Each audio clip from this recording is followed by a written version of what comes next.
BJP শাসিত রাজ্যগুলিতে বাংলার শ্রমিকদের হেনস্থার অভিযোগ। প্রতিবাদে চোপড়া ব্লক তৃণমূল কংগ্রেসের ডাকে প্রতিবাদ মিছিল করা হল চোপড়ায়। মিছিলে অংশ নেন দলের কর্মী সমর্থক ও নেতৃত্বরা। এদিন মিছিলটি চোপড়া হাই স্কুল মাঠ থেকে শুরু হয়ে সদর চোপড়ার বিভিন্ন পথ পরিক্রমা করে। মিছিলের শেষে একটি পথসভা অনুষ্ঠিত হয়, যেখানে বক্তারা বিজেপি সরকারের বিরুদ্ধে তীব্র আক্রমণ শানান। বাংলার শ্রমিকদের হেনস্থা বন্ধ না হলে আগামীতে বিজেপি কর্মী সমর্থকদের বাড়ি ঘেরাও করার হুঁশিয়ারি দেন। মিছিলে উপস্থিত ছিলেন ব্লক সভাপতি প্রীতি রঞ্জন ঘোষ, পঞ্চায়েত সমিতির সহকারী সভাপতি ফজলুল হক, মহিলা সংগঠনের সভাপতি আসমা তারা বেগম, জেলা পরিষদ সদস্য শাহ আলম সহ বিভিন্ন স্তরের নেতৃত্ব ও কর্মী সমর্থকরা। দলীয় সূত্রে জানা গেছে, বাংলার বহু শ্রমিক ভিন রাজ্যে কাজ করতে গিয়ে বাংলা ভাষাভাষী হওয়ার কারণে বিজেপি শাসিত রাজ্যগুলিতে হেনস্থার শিকার হচ্ছেন। এই ঘটনাগুলির প্রতিবাদেই তৃণমূল কংগ্রেস এই মিছিলের আয়োজন করে। পথসভায় বক্তারা অবিলম্বে এই ধরনের আচরণ বন্ধের দাবি জানান এবং রাজ্য সরকারের পক্ষ থেকে শ্রমিকদের পাশে থাকার বার্তা দেন। আমাদের সারা ভারত তৃণমূল কংগ্রেসের যে পার্টির নির্দেশিকা মাননীয় মুখ্যমন্ত্রী এবং আমাদের সর্বভারতীয় সাধারণ সম্পাদক অভিষেক বন্দ্যোপাধ্যায় গত যে 21শে জুলাই আমাদের শহীদ দিবস ছিল, কলকাতার থেকে যে বার্তা দিয়েছে, বাঙালির উপরে যে বঞ্চনা, বাঙালি জাতির উপরে যে বিদ্বেষাপূর্ণ বিজেপির যে আচরণ, সেই আচরণের জন্য আজকে বিভিন্ন জায়গায় বিভিন্ন স্টেটে যেখানটায় বাঙালি সমাজ কাজ করতে যাচ্ছে, বাঙালি ভাষা প্রয়োগ করছে, তাদেরকে ধরে পুলিশ হেনস্থা করছে এবং বিভিন্ন রকম সংগঠন থেকে ওদের পানিশমেন্ট করছে বা মারপিট করছে। এই সব নিয়ে আজকের একটা মিছিল হলো চোপড়া ব্লকে। কেন সারা রাজ্যে এই মিছিল চলছে, ব্লকে ব্লকে, মিউনিসিপ্যালিটিতে, জেলাতে, সমস্ত স্তরে চলছে। তার পাশাপাশি আজকে আমরা নানুর দিবসও পালিত করলাম এবং আগামী দিনে প্রতি শনি রোববার যে আছে কর্মসূচি আছে, এই আন্দোলন আমাদের জারি থাকবে। এইভাবে করে যেবার পার্টির নির্দেশিকা আছে সেটা আন্দোলন আমরা করে যাব। এবং ইচ্ছাকৃত এটা কোনোদিন হতে পারে যে একটা সংবিধানের মধ্যে আমরা বাস করছি, দেশটার নাম হচ্ছে ভারতবর্ষ। সেই ভারতবর্ষে শুধু একটা ভাষার মানুষ আছে, সেখানে বিভিন্ন ভাষাভাষীর মানুষ আছে, বিভিন্ন অঞ্চল রয়েছে, বিভিন্ন রাজ্য রয়েছে। পশ্চিমবাংলায় যেটা ওরা করতে চাচ্ছে, যেটা দেখাতে চাচ্ছে যে বাঙালিদেরকে ভোটে তারা পরাস্ত করতে পারলো না। 2021-এ 19-এ তারা চেষ্টা করেছিল, 24-এ চেষ্টা করেছিল, পারেনি।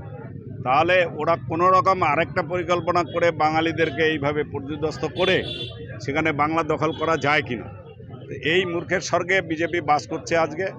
আমরা আজ থেকে আমাদের মিছিল এবং আন্দোলন চলবে। যতই বাঙালির পরে আক্রমণ হবে ততই আমরা গর্জে উঠব। আপনারা জানেন দেশের স্বাধীনতার ইতিহাসে যার নেতৃত্ব দিয়েছিল প্রথম বিনয় বাদল, দীনেশ, ক্ষুদিরাম, বাঘাযতীন এবং নেতাজি সুভাষচন্দ্র রায়, এবং বাংলার থেকেই দেশের স্বাধীনতা গর্জে উঠেছে। তাই এইবারে আমাদের তৃণমূলের গর্জন, বিজেপির বিসর্জন।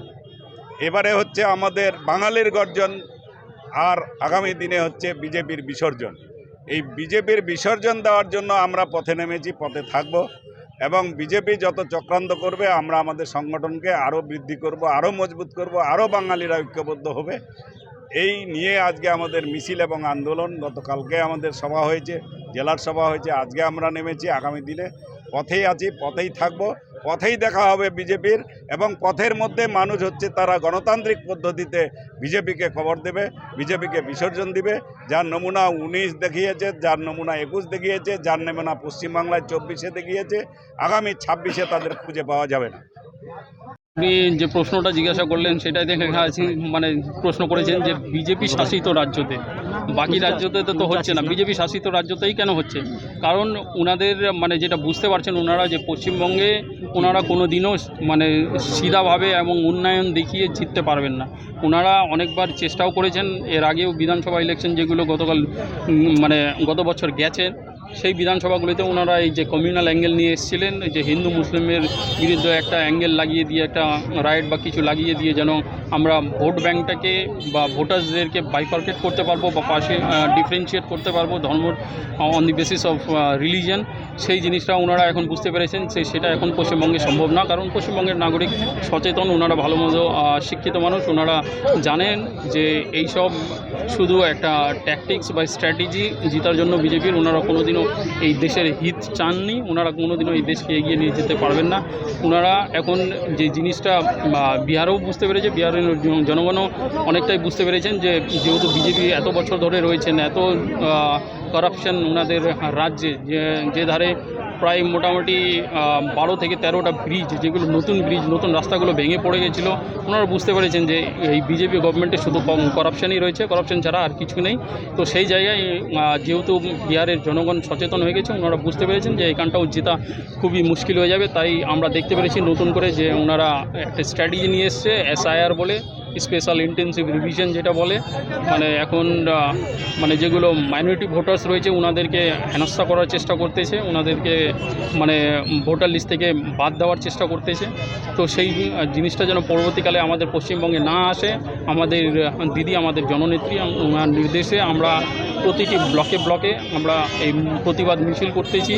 প্লাস আমাদের ভাষাটা, বাঙালি ভাষা যে রয়েছে, সেই বাঙালি ভাষার যেন অপমান না করা হোক। আমাদের বাঙালি হিসাবে যে আমরা বাঙালি, আমাদের যে আইডেন্টিটি, সেই আইডেন্টিটিটার সাথে যেন কোনো রকমের খেলোয়াড় না হোক, এই সব আলোচনা নিয়ে আজকের এই মিছিল ছিল, এই প্রতিবাদ মিছিল ছিল। দাদা, যদি সত্যিকারের এখানটায় কোনো বাংলাদেশি থাকতো পশ্চিমবঙ্গে, তো অবভিয়াসলি যদি আমাদের আশেপাশে কেউ থাকতো তাহলে আমরা নিশ্চয়ই ইনফর্ম করতাম। প্লাস এগুলো যেহেতু বর্ডার সিকিউরিটি ফোর্স যেটা রয়েছে BSF, এটা টোটালি হোম মিনিস্টারের আন্ডারে আসে। কেউ যদি মানে এখন যে ওনারা বার্তা দিচ্ছেন যে বাংলাদেশ থেকে অনেকে ইমিগ্রেন্টস মানে পশ্চিমবঙ্গে ঢুকে পড়েছেন, বা রোহিঙ্গারা রয়েছেন, বা মায়ানমার থেকে যারা এসছেন, তো মানে তাহলে এটা তো আমি বলবো যে এটা বিজেপি সরকারের সবথেকে বড় ফেল। তাহলে এই হিসাবে দেখতে গেলে ওনার সবার প্রথমে নিজের হোম মিনিস্টারের কাছ থেকে রেজিগনেশন চাওয়ার দরকার ছিল।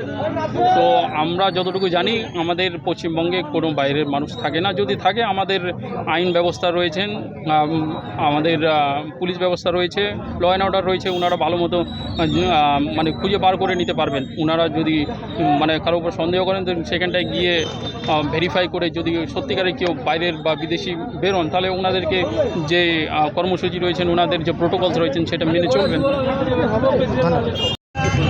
কারণ যেহেতু আমাদের বাংলা ভাষাটা, পশ্চিমবাংলার বাংলা ভাষাটা সংবিধান স্বীকৃত, তার উপরে যদি ডবল ইঞ্জিন সরকারের প্রশাসন অর্থাৎ পুলিশেরা আমাদের বাংলাভাষী বাঙালিদের উপর যদি অত্যাচার করে থাকে,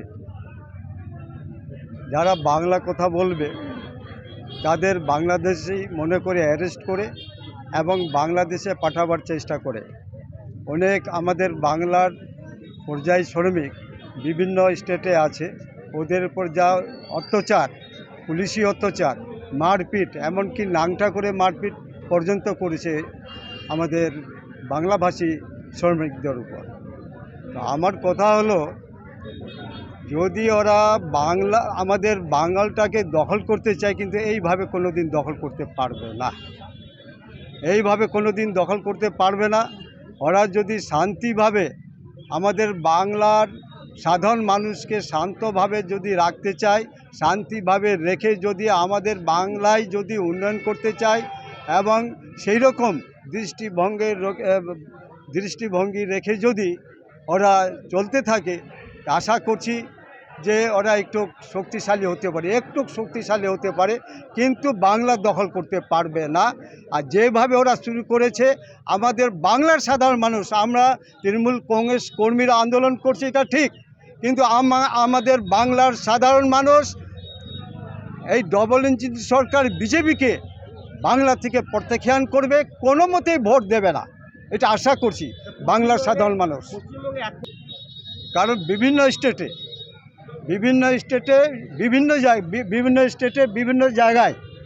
স্টেটের জায়গায় যে পর্যায়ী শ্রমিক নেই, এটা হতে পারে না। কারণ বিভিন্ন স্টেটের আমাদের বাংলায় পর্যায়ী শ্রমিক আছে, 1 করোড়ের মতো আছে আমাদের পশ্চিমবাংলায়। যে কোনো বিহার হোক, ইউপি হোক, আপনার উড়িষ্যা হোক, অনেক জায়গা থেকে আমাদের বাংলায় আবার পরিযায়ী শ্রমিক হিসাবে আসে।